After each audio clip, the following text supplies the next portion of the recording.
How was it like doing the voiceovers for those really extreme scenes where you guys are fighting monsters and villains? How was that experience like? It's challenging for me, definitely, because, you know, I think those things come much easier when you're actually physically doing them, because you're not really thinking about it. Your body is doing one thing and your mind and your voice and all of that is kind of connected to the physical of it.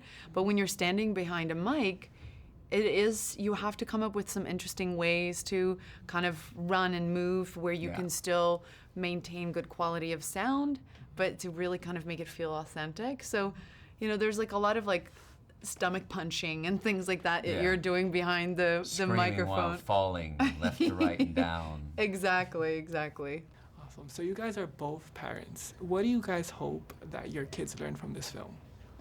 I want them both to understand. I want them to grow up in a world where they realize that yes, they are unique and different. We all are, and that's the beauty of each individual.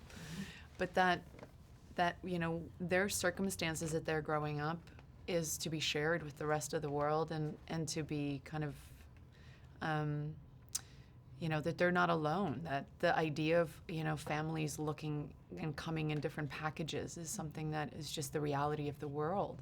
And I love that about the story. I love that this kind of unusual, reluctant family kind of gets placed in this movie, and one is a monkey, and one is a beetle, and one is a little Japanese kid. And I think that there's something powerful about the idea of kind of shaking the traditional family on its head and saying, like, things are changing. Like, we got to get used to that.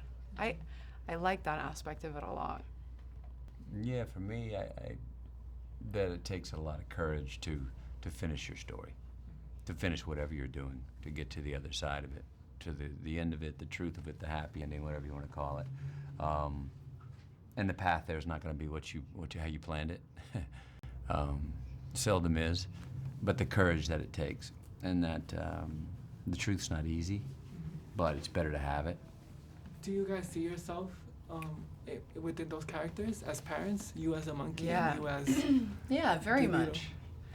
Yeah, as soon as I mean, I was a young mom when this project came to me, and when Travis started talking about her at first, I was like, I can completely relate to that, you know, having two very different, you know, mom modes where you have to be nurturing and warm, not have to, but you just are naturally warm and nurturing and protective. And then there's also the other side that's very kind of like, you know, you're not gonna like hearing this, but I'm gonna tell it to you anyway, and you're gonna hate me for it probably, but it's gonna help you in the long run. And that kind of directness I really related to.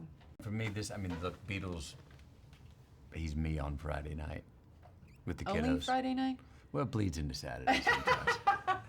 That's our free night. That's our yes night. That's stay up as late as you want, watch what you want.